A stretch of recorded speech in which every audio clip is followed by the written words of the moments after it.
Hi, it's JamesAnimalHarrison. It's Tip Tuesday, and what we're going to talk about today, I've seen so many people making posts lately about being in situations where they're asking questions about how to mute the drums down for practicing. How do I get it quiet enough? How do I get it quiet enough? This particular kit that I have set up right now is in the front room of the house. That's one of my drum rooms. Normally I have a set of Remo mesh heads on a Yamaha kit that's normally set up here, a little 18-inch kick drum and whatnot.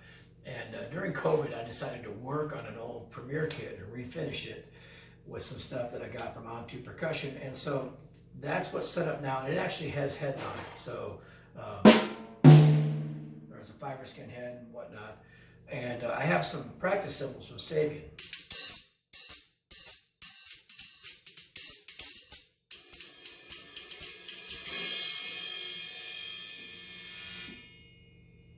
So what I was doing when I was practicing any of the stick control exercises or any of the jazz stuff, what I was typically doing was playing the mesh heads, and I would use a regular snare, but I would put on a Sabian quiet tone pad on the snare because I wanted to have a little bit more sound. But in general, I'm going to show you a couple of things you can do to help with situations. Now, if you live in an apartment and you're going to try to play rock and keep it quiet, you're going to have issues.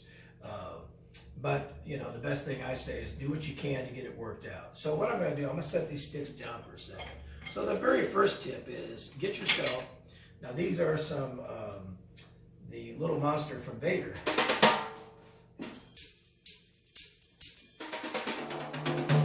They're pretty quiet.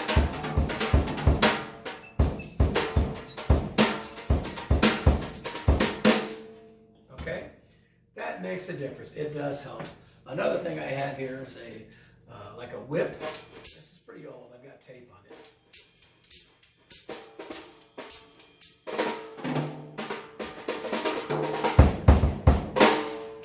Okay, so there's no muffling on any of those drums, but a couple of tips. First off, if you've got cymbals, now these practice cymbals are already pretty quiet, but what you could do, one thing is go to the dollar store, a Dollar Tree or something like that, and they've got these steering wheel covers. Obviously they're $1, and if you say if you've got real hi-hats or not, you can take these and stretch them and put them over your cymbal as if it was basically you're putting it around a steering wheel. Okay, they're a little tricky to get on the first time. Okay, and what it does is it takes that cymbal and basically gets it to a point where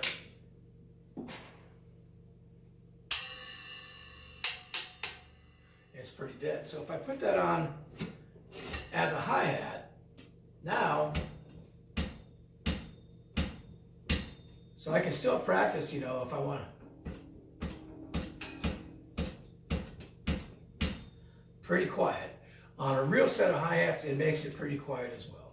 Now, again, I'm on practice, in my practice set here with the quiet tone cymbals. Another thing that you can do is take it, now they don't go big enough to put around a crash or a ride, but what you can do is take the cymbal off, put it around put the steering wheel cover around the stand, put the cymbal back on, stretch it around the top, and then come over and put it on the wing nut. And so it's going around there and there. If you put it down here, it'll pull the cymbal down. So if I put it up around that part, then it basically takes what would be something like this, and this is the ride cymbal.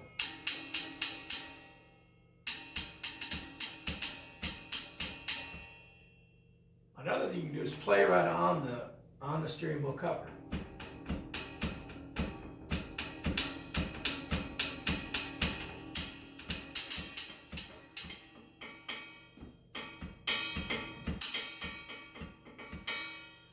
So there's the bell. If I play right on the cover, if I want to play on the cymbal, it just mutes it.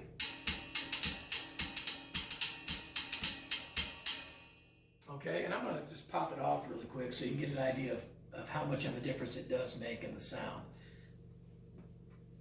Okay.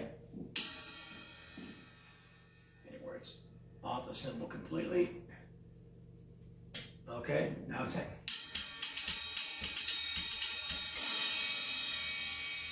Okay, so on a real cymbal, it will basically make it go and take away all the ringing. So that's another tip you can do.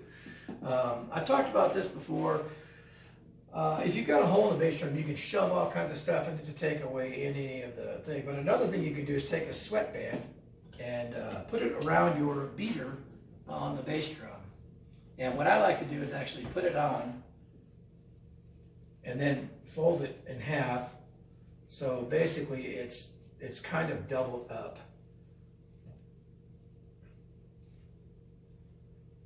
Like that. Okay, and when I put it on, I'm not playing this loud, but I'll kick it.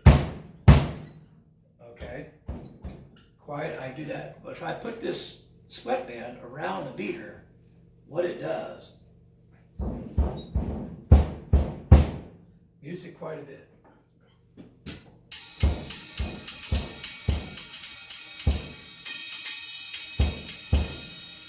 Okay. And then another thing I use, I brought the packaging so you can see it. These are noise guards. Several companies make these. These are some from Vader.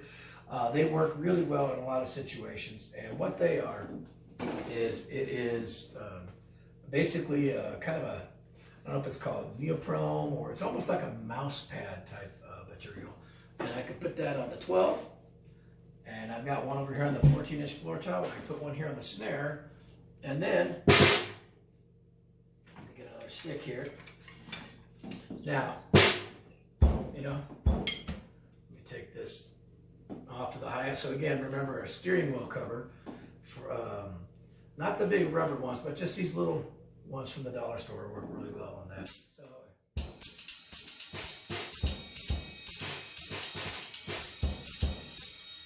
okay, now, if I'm going to practice with these types of pads,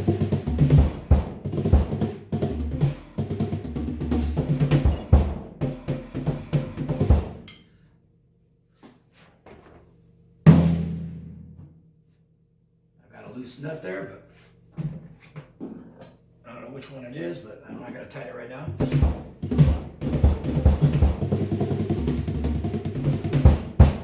Okay, so I can make that pretty quiet.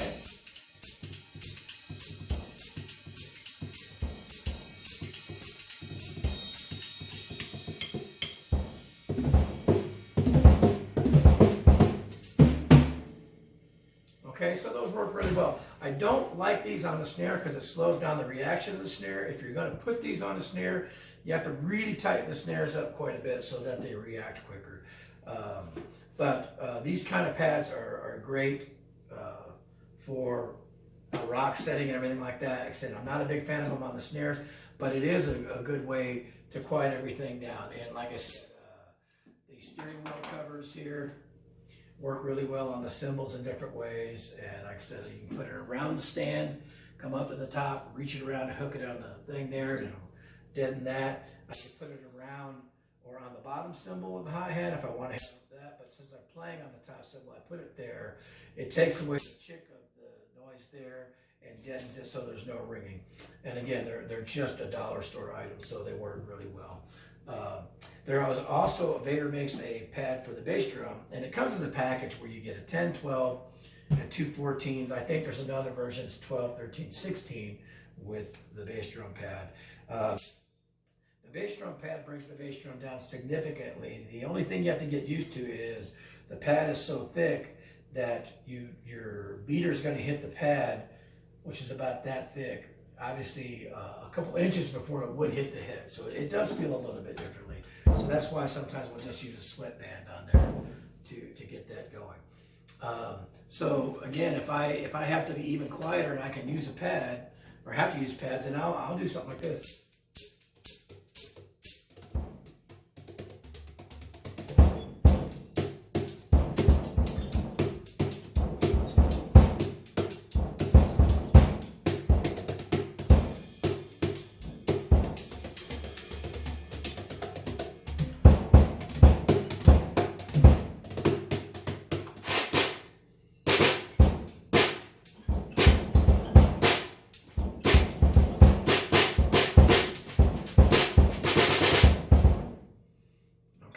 properly tighten those snares up. And again, I do have that sweatband around the beater of the bass drum. So, and I fold it in half and put it on like that. That takes off quite a bit. I do that in a lot of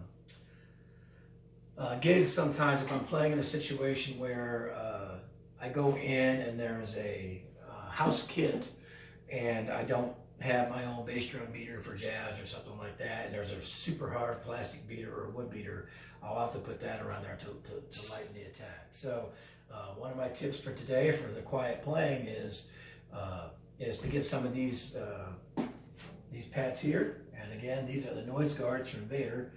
Several companies make them. That's one tip. They do slow down the reaction of everything, but it does mute it quite a bit, even for rock drumming. And then on my rock kit in the other part of the house, if I need to, I've got enough to put these on those drums.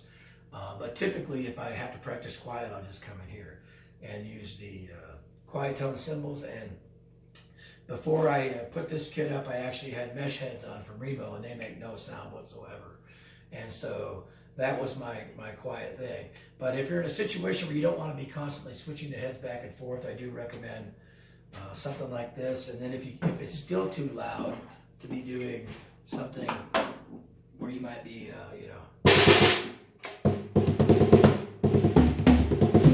and they say that's still too loud, then I recommend switching to something like the Vader Little Monsters or something like that.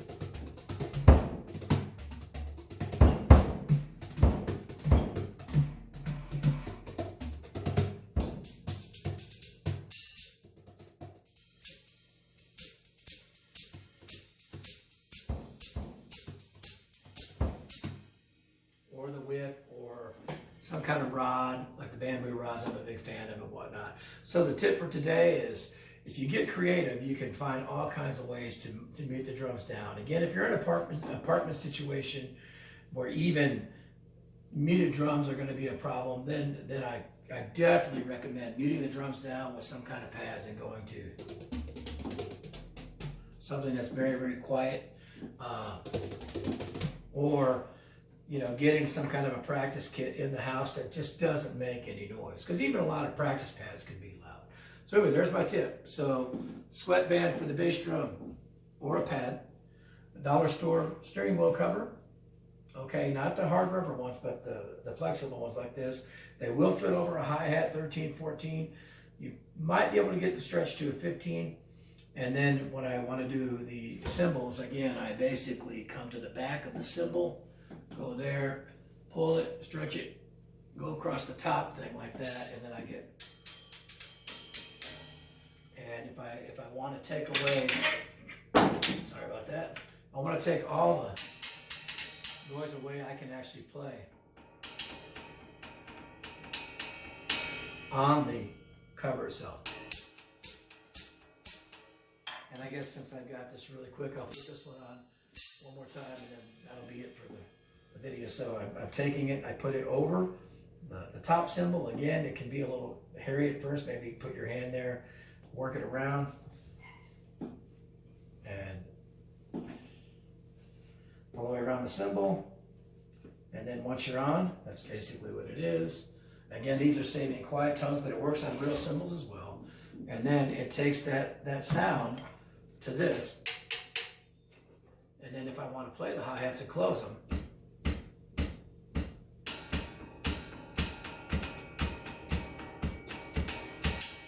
if I want to actually play on the cymbal, and that one has nothing on it. So that kind of gives you an idea of some ways you can get some things muted down. So hopefully that tip will help you out. Thanks.